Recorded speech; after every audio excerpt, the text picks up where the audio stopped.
combined opposition says this year's $192.8 billion budget does not reflect the policies that the government has been pursuing over the years.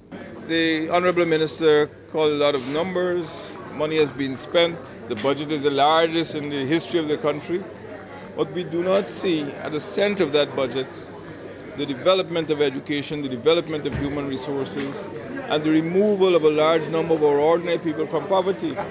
There's no way we can really develop with a budget like this. We have done something in relation to income tax, the income tax threshold. That is welcome, it isn't large. But given that they have done nothing on the VAT, and given the insignificance of the amounts they have put in relation to the public assistance and the old age pension, one would have expected something substantial in the area of public service emoluments and also in terms of the threshold. And I think we are greatly disappointed. No increases for public servants, teachers, nurses, and all of these. Absolutely nothing for cane cutters. And then we did have a threshold increase, but that doesn't compare to, the increased cost of living that Guyanese have. So it is a massively, big disappointment to us in the Alliance for Change.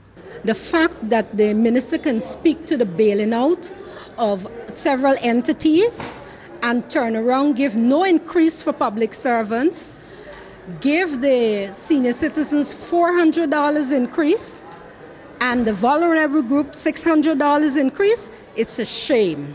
Meanwhile, the government says the budget is one that will preserve its vision while calling on the opposition to give their support, which will ultimately benefit the Guyanese people. I was very enthused by it.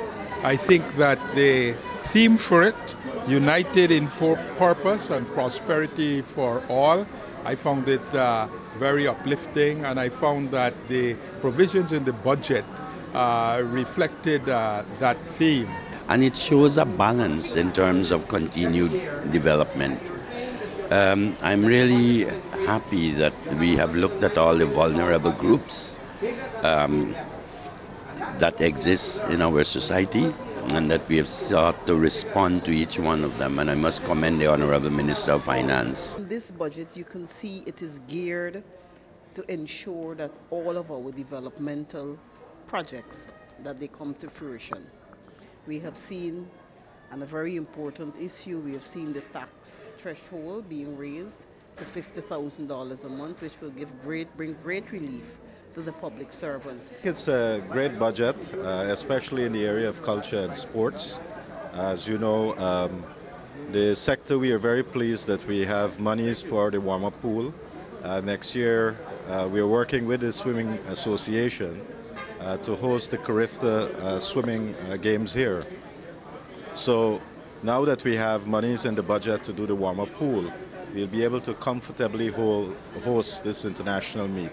This year's budget remains a continuation of the PPP civic administration's policy of advancing social progress and advancing the development of Guyana.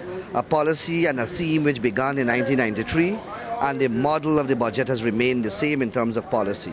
Main challenge for Guyana is to continue to retain the achievements we've made and to continue to build on those.